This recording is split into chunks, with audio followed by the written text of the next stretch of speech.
Entonces, por eso el análisis clásico de clases se confunde, porque ahí vamos a otro tema.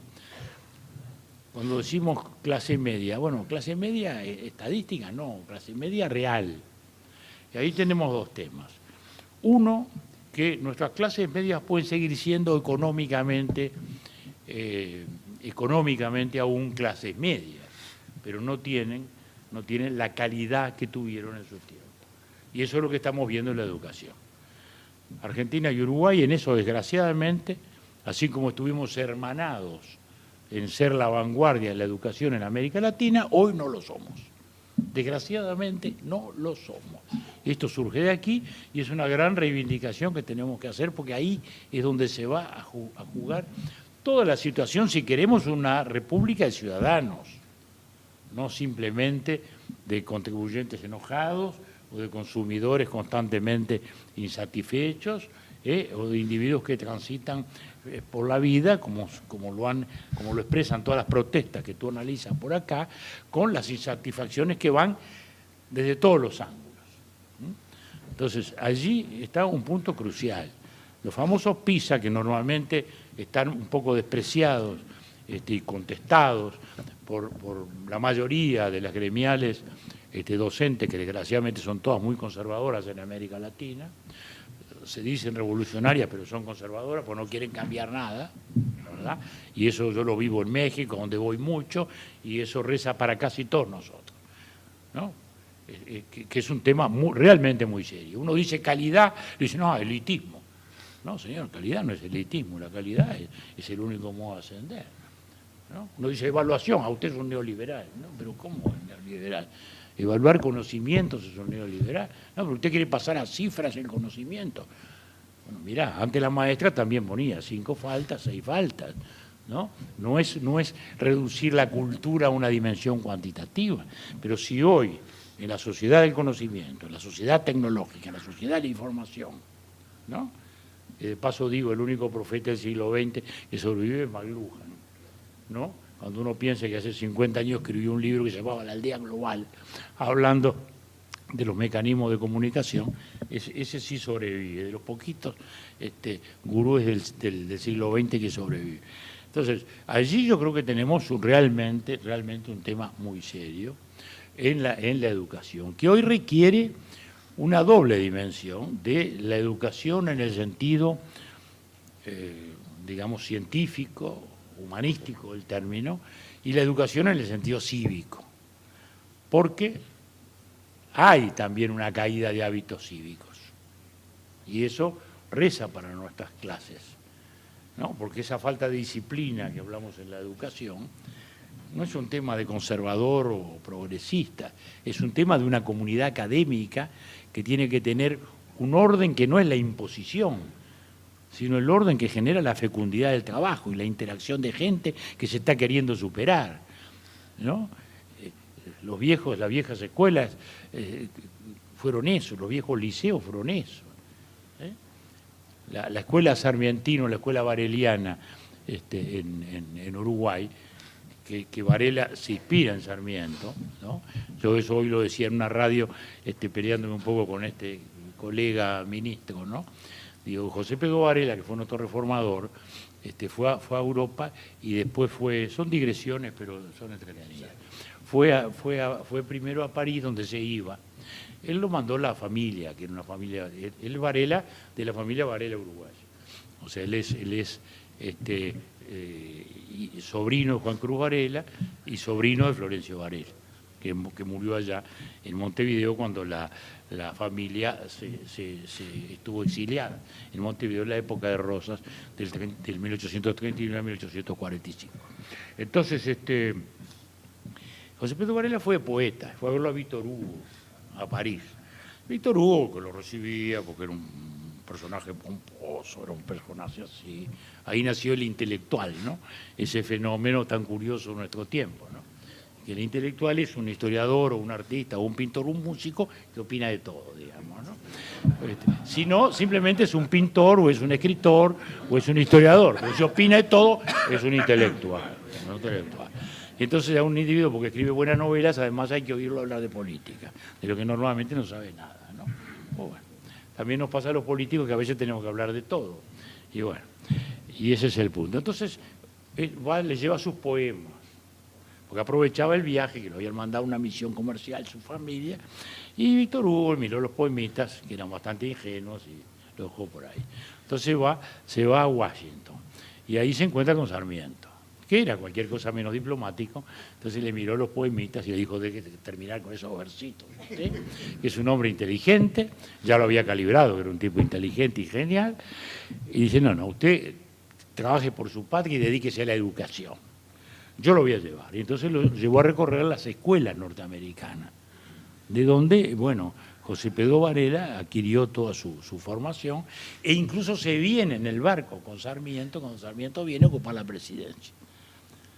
Y él va allá y hace la gran reforma de la educación nuestra, que es la que amalgamó la sociedad, justamente la que constituyó las clases medias, la que hizo que la sociedad hispano-criolla se ampliara y se enriqueciera con las corrientes inmigratorias, ¿no? Y que configuraron esa nueva sociedad, que es una mezcla de todas esas vertientes y de todas esas corrientes. Y eso nos puso en la vanguardia, y así lo fuimos a lo largo de todo el siglo XX. Y luego en los últimos años, desgraciadamente, nos fue ganando la intolerancia, porque el mundo empezó a cambiar, ya los esquemas de desarrollo nacional e industrial de los años 50 empezaron a rechinar, ya la economía global empezaba a imponerse, los países que habían hecho la guerra y que habían quedado destruidos del esfuerzo industrial, hoy estaban lanzados al mundo, y entonces empezamos a perder pie. Viene la Revolución Cubana genera la palabra mágica, la revolución, vamos a la revolución, y ahí nos hundimos en todo una década, o unas 2 décadas, diría yo, de violencia. Violencia guerrillera de un lado, violencia autoritaria militar del otro. Una dialéctica que se fue retroalimentando. Nosotros, que nos creíamos ufanamente los dueños de la democracia, la perdimos también. Porque hubo también unos iluminados que quisieron hacer esa revolución y que terminaron sacando de los cuarteles un ejército que hacía 100 años que no salía y que terminó dando un golpe de Estado inexcusable, pero que tampoco se explica si no hubieran salido de los cuarteles. Esa es la dramática realidad. Es decir, nos ganó la intolerancia llegó a las aulas, la intolerancia llegó a los profesores, ¿no? Yo tuve profesores de historia que después me enteré que eran comunistas, tuve profesor de historia, el mayor profesor de literatura que tuve era un socialista a rayé, ¿no? Pero digo, en las aulas había una creatividad académica, como pasó acá y como pasó allá. Y allá también nos beneficiamos de grandes profesores argentinos que las volteretas de nuestra vida fueron allá, como Romero, por ejemplo, o Ravignani, o tantos otros. Bueno, pero eso hoy, desgraciadamente, nos empieza a pasar factura. Y ya los famosos PISA, muy vilipendiados por quienes no quieren aceptar la evaluación, pero que coincide con todas las otras evaluaciones que se han hecho. Lo que pasa es que la PISA es la más omnicomprensiva y yo diría la más técnica, ¿no? La otra vez quise entender los mecanismos técnicos, leí un tomo grande así y quedé peor que antes, ¿no? Pero lo que me demostró es que no es una cosa arbitraria, que es algo bien pensado. Entonces, los chicos de 15, 16 años. Bueno, y ahí nos encontramos con que la Argentina hoy en lectura está atrás de Brasil, de Colombia, de Perú. No puede ser, los chicos de 15, 16 años. Estos años de esclavitud y una población africana que hubo que incorporar a la vida del occidente con todo lo que significa, los rezagos, las cosas. Bueno, entonces, ahí está el punto, digamos, donde se cruzan todas las cosas. Porque al final terminamos, como decimos, en un tema de responsabilidad ciudadana. Y Carlos lo que apunta es a eso fundamentalmente, no es un recitario, como él bien dice, apunta medidas y que creo que están en la buena dirección. ¿Por qué? Cuando Jefferson y los grandes de Estados Unidos construyen la primera república democrática de Occidente, que nos cuesta a veces reconocer eso, o advertir eso, pues estamos tan imbuidos de la Revolución Francesa que nos olvidamos que antes de la francesa estuvo la holandesa, la inglesa y especialmente la norteamericana, ¿no, verdad? Por eso Jefferson y Franklin estaban como oráculos allá y cada vez que había un escándalo en la Asamblea Francesa le iban a consultar. Bueno, pero entonces Jefferson imaginaba el Estado y el ciudadano, no imaginó los partidos políticos. Pero los partidos políticos nacen después y fueron imprescindibles como modo de articular a la ciudadanía, ¿no? Como modo de que las corrientes de pensamiento se fueran aglutinando. Luego, con el correr de los años, la democracia, que inevitablemente era una democracia de partidos, empezó a tener lo que se llamaba los grupos de presión. En los años 50, 60, la sociología empezó a hablar, o sea, las corporaciones, que hicieron eclosión con el fascismo en los años 30, es decir, los sindicalismos de Estado, los sindicalismos implicados con el Estado, sindicalismos obreros y sindicalismos empresariales.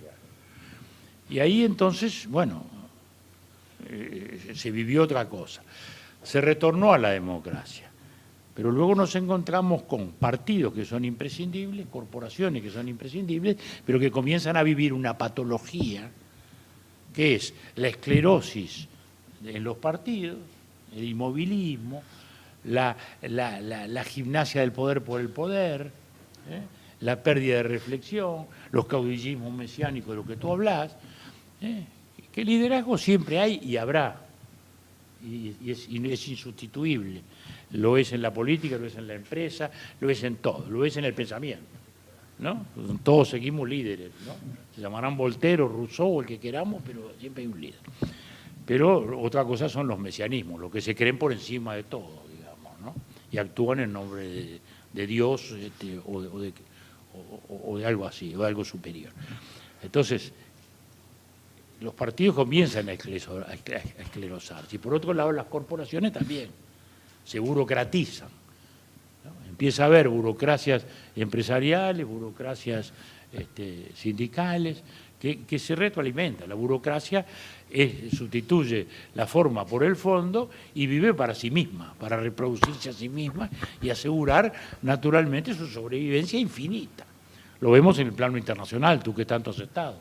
Yo nunca vi disolver un órgano internacional y veo nacer 2 o 3 todos los años, ¿no? Y seguimos acumulando y acumulando y acumulando y acumulando, y ya las siglas en Latinoamérica nomás, ya no.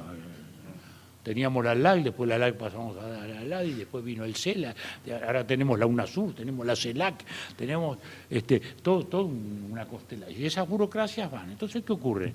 Hoy, el ciudadano, por un lado, tiene una sobreinformación producto de la sociedad de la información. Está sobrenoticiado. No sé si informado, porque el sobrenoticiamiento no necesariamente es información. Y como decía el poeta Eliot, ¿no? ¿Qué clase de sabiduría es la que se agota en el conocimiento y qué clase de conocimiento es el que se agota en la información? ¿No? Y ese es el punto. Con información solo no tenemos conocimiento. Y con conocimiento solo tampoco tenemos sabiduría. Porque hay otros ingredientes que van más allá de la razón. El orden del sentimiento, el orden de las pasiones, todas esas cosas. Entonces, ahí tenemos realmente toda una nebulosa. Digamos que el ciudadano se va distanciando.